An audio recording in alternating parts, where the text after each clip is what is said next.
अब आगे बढ़ते हैं। तो सर्जरी के बाद से आईसीयू के बाद से नॉर्मल वार्ड में शिफ्ट कर दिया गया। ठीक है, जो मेरा फिर नेक्स्ट 31 को ही मुझे डिस्चार्ज कर दिया गया था। आई थिंक 12-1 बजे के करीब मुझे डिस्चार्ज कर दिया गया।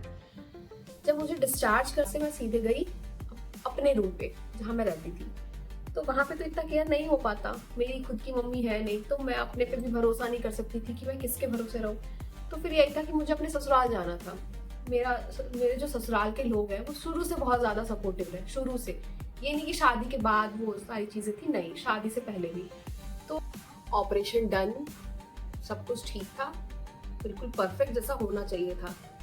लेकिन अब जो मुसीबत आने वाली थी वो बता के नहीं आने वाली थी भाई, उसके लिए तो मैं बिल्कुल ही प्रिपेयर नहीं थी। मतलब एक तो सर्जरी, अब आगे जो ड्रामा होने वाला है उसके लिए कैसे प्रिपेयर हो जाए, जो और ही भयंकर था। तो हुआ ये कि मेरी सर्जरी के 5th डे मैंने सोन हलवा खा लिया था। सोन हलवा जिन्होंने खाया होगा उनको पता है कि उसमें बहुत ज्यादा फैट होता है, बहुत ज्यादा फैट होता है कि अगर आप हाथ से भी छू रहे तो आपके हाथ पे घी जम जाएगा। ठीक है, मैंने वो थोड़ा सा खा लिया। अब मुझे नहीं पता कि उससे प्रॉब्लम हुई या किससे प्रॉब्लम हुई। 5th डे के बाद से 5th डे वाले दिन रात को मुझे दर्द शुरू हो गया। वो दर्द कभी मेरे पेट में हो, कभी मेरे साइड में हो, कभी शोल्डर्स में हो, कभी हाथों में हो, तो बॉडी के किसी भी पार्ट में हो रहा था। और इतना एक जैसे तैसे सुबह नहीं हुई, रात को ही मुझे इंजेक्शन लगा। अब मेरे जो फादर इन लॉ है वो डॉक्टर है। ठीक है, तो मुझे इतनी वो नहीं हुई कि क्या होगा। डॉक्टर से कंसल्ट किया रात को ही, क्योंकि मेरे हस्बैंड के संबंध सबसे बहुत अच्छे हैं डॉक्टर से। तो उन्होंने रात को ही फोन कर दिया। तो डॉक्टर ने एक इंजेक्शन बताया, वो हमारे यहाँ से लगा दिया गया हमको। ठीक है, पर उस इंजेक्शन से मैं 2 घंटे शायद सही से रही होंगी। फिर 2 घंटे बाद वही दर्द शुरू कि मैं अगर मेरे बगल में भी कोई लेटा है तो मैं उससे बोल ना पाऊँ। अब मेरे बगल में थी मेरी ननद। ठीक है, मैं उनको बार बार बोलूं मेरे दर्द हो रहा है, तो वो मूव लेके कभी मेरे शोल्डर में लगाए, कभी मेरे हाथों में लगाए। तो मुझे ये था कि बस दर्द सही हो जाए, पर ऐसा कुछ हुआ नहीं। उन्होंने इतनी मेहनत की, दर्द कुछ नहीं सही हुआ। 9 बजे हम निकल गए बरेली के लिए।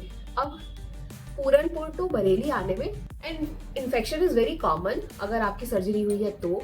कई लोगों को नहीं होता है, पर भाई जिसको और झेलने को लिखा होगा उसे तो होगा ही होगा। और उस कम लोगों में मैं भी आ गई थी। चलो कोई बात नहीं। फिर उसके बाद से डॉक्टर ने बोला कि हम दवाइयाँ तो देंगे, लेकिन आपको इंजेक्शन पे भी रखा जाएगा। अब इंजेक्शन पे रखा जाएगा मेरे समझ में नहीं आया। फिर पता चला कि कैद पड़ेगी हाथ में। भाई उसके बाद मैंने जैसे ही वो देखा तो 3 दिन राइट 3 दिन लेफ्ट, ऐसे करते करते मेरे इंजेक्शन चले। फिर उसके बाद से फाइनली अब ठीक होने के कगार पे मैं आ गई थी। ऑलमोस्ट 15 to 20 डेज लग गए मुझे नॉर्मल होने में। अब मैंने अपने जॉब से भी छुट्टी ले रखी थी।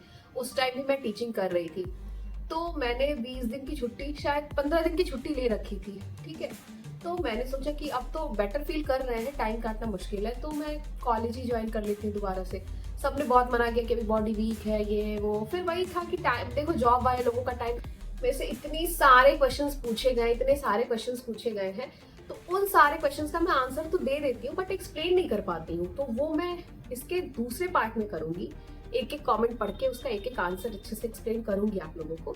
ठीक है, क्योंकि अब मुझे पता चला है, वो अगर मैं वीडियो नहीं डालती तो मुझे नहीं पता चलता कि दुनिया में मेरे जैसे जाने कितने लोग हैं भाई, कि इतनी ये सारी प्रॉब्लम झेल रहे हैं।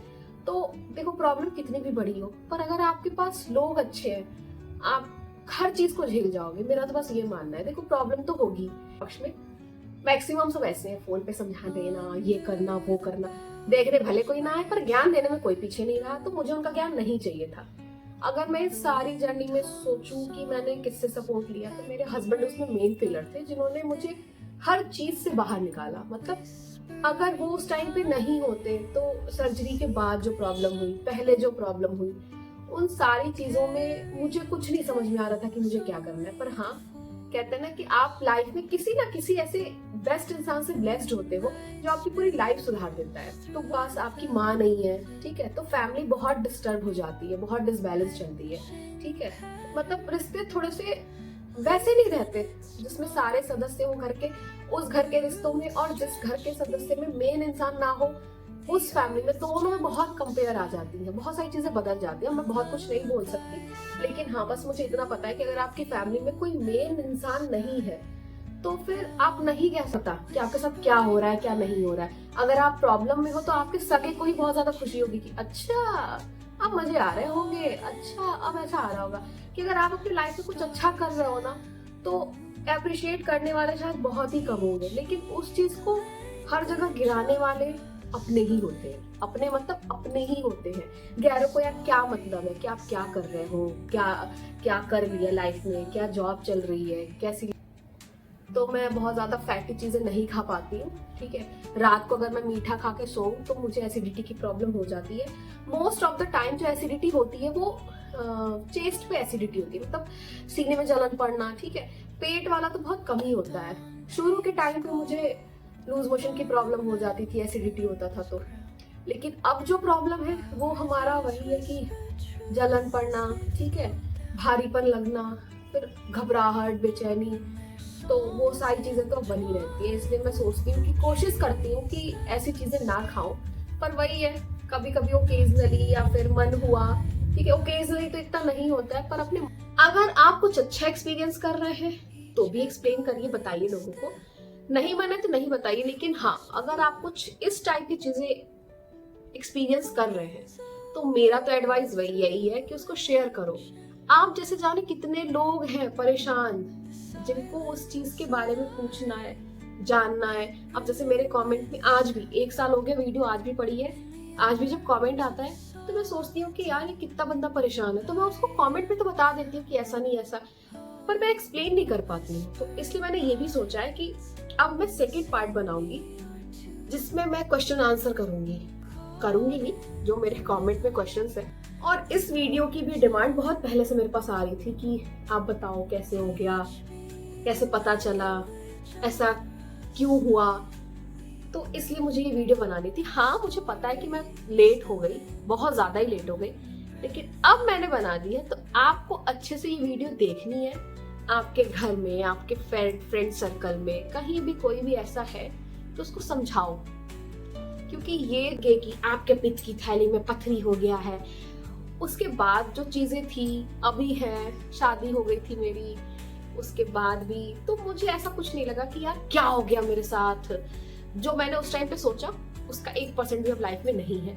सब कुछ एक नॉर्मल लोगों की तरह मैं कर रही हूँ, सब कुछ नॉर्मल है, तो ठीक है। एक चीज झटका आना था, वो झटका आया और वो झटका सही हो गया।